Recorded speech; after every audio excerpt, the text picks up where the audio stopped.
So the SBF conspiracies seem to right themselves these days. What we have is the bold token deployer potentially being SBF himself, or at least someone involved with Alameda Research, SBF's band of brothers here. So we'll dive straight into this one because it is pretty compelling here that he has a hand in what went down for the bold token, effectively destroying all sentiment on the base chain. So as CoinDesk report here, bold token rug pull may have links to Sam Bankman-Fried's Alameda. Bold's deploy contract has interacted with Alameda linked wallets and was an active DeFi participant in the early days. So this smells very fishy indeed. The token itself pushed up 4 million% since it was deployed and attracted over $68 million from traders. That is funds coming out of the pockets of degens and into that of potentially SBF here with his liquidity rug pull. So crypto sleuths have found connections between Alameda Research and the deployer wallet of Bold. So let's jump into this. So the story is here that yesterday the token was pumping nicely. It had consolidated around the 5 cent region and started to pump up to around 9 cent. The deployer then started to remove liquidity. So of course it had multi-million dollars worth of liquidity in here, and this person wanted to try and secure the bag a bit in a ways that many refer to as a rug pull. When you deploy liquidity and then start to remove it from the market, you take away the LP position, i.e. in this case it would have been Ethereum and the Bolt tokens. Liquidity dropped to like 600k at one point, and then he started to deploy some liquidity back into the pool, and we had a bit of a pump here and there. Then the rug continues to get pulled here and the price goes down to 0.0016 at the lows here. So those who were sat on huge bags of Bold and thought they had made it, some individuals believing they were millionaires, while these were all paper gains as liquidity was sucked from the market. If there's no liquidity there, you can't dump your tokens and actually exit with the profits as you send the token to zero. So a bit of a death spiral there. And then to cap things off, we had some additional liquidity come in and the token runs up a further 10x. And now the price of this token, as you can see, is flatlined here, but more on that in just a second. That is an additional bit of shenanigans external to this situation from Leet swap. But let's continue with the SBF inquiry. So this is the summary of events so far. So thousands of Ethereum were sent between FTX and the Bold deployer contract. So the Bold deployer, i.e. the person who deployed this Bold token contract, they have links to FTX with many thousands of Ethereum. They deployed 8 figures into this contract for the token, and thus they are a very wealthy individual. And then we have the Bold deployer was the first voter on all sushi proposals. Think back to SushiSwap, the vampire attacked Uniswap back in 2020. Head of SushiSwap was Chef Nomi, thought to be SBF. Chef Nomi then hands over the keys quite nicely to SBF and he takes over the project. A little bit of a strange one there, and there's many conspiracies around SBF being Chef Nomi. Then the Bold deployer tweets the same sentence structures as SBF does. The Bold deployer was the biggest DYDX farmer. We know that Alameda Group and SBF were huge farmers of DeFi tokens back in the day. And then finally, the Bold deployer has DYDX posts that sound very much like SBF as well. So many pointers to go through here. Let's pick it up with friend of the channel, Crypto Stream here with the thread. So first and foremost, the connected wallets. So from this, we go back 2 years here, and there's regular exchanges between the deployer's address and that of Alameda Research, totaling over $20 million worth of funds. Rather suspect, wouldn't you say?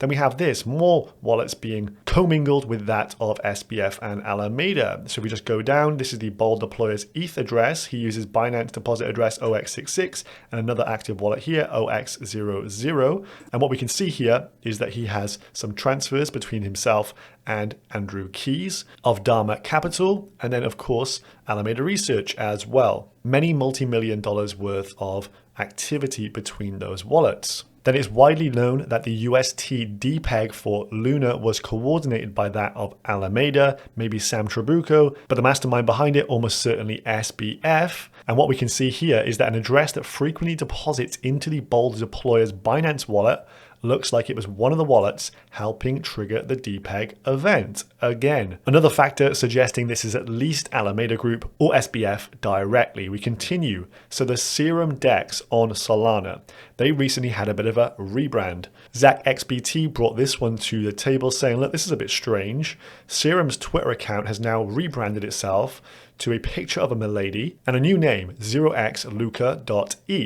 And now they start to shill random meme coins, including bold. As you can see, the quote tweet behind bold here, "Time to go bold," says Luca, i.e. the previous Serum DEX Twitter account. And I mean, who would have access to the Twitter account of Serum, which was the baby of SBF? I think we can look no further than the Alameda Group and SBF himself. Then we have a thread going into some of the similar language and sentences used by SBF and the bold Twitter feed here. Most recently, bold replying to some tweets with the term "correct." I know that doesn't seem like much, but you can see SBF previously has replied to many tweets just saying "correct" previously. We also have the use of the word "nor." Do not send to the bridge address from a sex nor from a contract. Neither the buys nor the sells were liquidations, either bull nor bear, and there was not any vote nor was there any discussion of who should be informed. So what we can see is he uses the same kind of sentencing structure many times over. And if we continue down here as well, the term "quite well" seems like the base chain can handle heavy load quite well, says the bold Twitter account. Any quite wells from SBF? Of course there is. I think we probably do quite well. And that actually worked quite well. And a few more quite well, quite well, quite wells. And if you want to go further back in time, you can see some of the SBF versus Chef Nomi sentence structures and phrases used. It all seems to tie together. So this evidence definitely puts forward a claim that SBF is indeed the bold deployer or someone very close to him. But some of these things are just too coincidental to be anything other than him having his greasy mitts on this one. Sisyphus points out it's a bit strange that he interacts with Alameda 2 years ago from the deployer account and also is one of the first voters on every single sushi swap proposal. Adam Cochran asks, is Sam locked up yet? Apparently not, he's cooking. What do you say, one last time? Him and Caroline may be having a bit of fun here. Andrew T from Blockworks also picking up the fact that one of the addresses the deployer interacts with has also done 400 transactions with USDT blacklisted addresses. So he's saying there's probably a crime committed within here somewhere. And it's also done OTC transactions with Wintermute, the market maker previously. So someone will know the identity of this person. And the cherry on the top here from Hsaka, if you want to tie all the conspiracies together here. So SBF was spotted in New York just last week. Pictures of him around the internet showing him just crossing a road, probably attending the New York attorney's office. And then we had one charge against him dropped a few days later, a bit strange. Bold then launches a few days after this, sucks in the majority of on-chain mindshare and liquidity, and then pulls off a massive rug pull. But this means Gary, i.e. Gary Gensler, has some ammo against Coinbase. So this does start to feel like a bit of a stitch up here, with SBF being utilized to try and nuke the crypto space, but particularly Coinbase's L2 base. So what we can see here is the top base ecosystem coins on CoinGecko are all looking very much battered and bruised, but there is currently bugger all price action taking place for any of these, as a Leet swap here has a major bug. The price action for this chart here flatlined, just like that of the bold token. They are not trading, they have halted trading for all their pairs. Leet Swap tweeted this out earlier to add to the whole shit show over here, as our DEX is forked from Solidly, our factory had a security pause function. We noticed that some pool liquidity might have been compromised and we temporarily stopped the trading to investigate. This is still paused right about now. And this from Peck Shield Security, they say, look, this has nothing to do with Solidly. It's to do with the token tax function that you've added into the code here. So it looks like it's an error on the end of a Leet Swap. So the base ecosystem here has the majority of trading taking place on Leet Swap, but it seems that these guys are literally amateur hour. The exploit in total, 342 ETH from liquidity pools of varying altcoins on the base chain, around 628k in value there. So not a very good time for base. What a crazy 48 hours for this chain, the highs and now the lows here. Meanwhile, Bitcoin also looking like it wants to puke. So not a great start to August the 1st, of course, in today. Then the final cherry on the top here is this.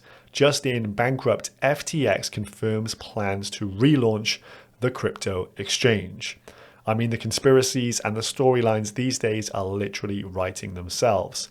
That's all from me. I'll see you again tomorrow. Peace.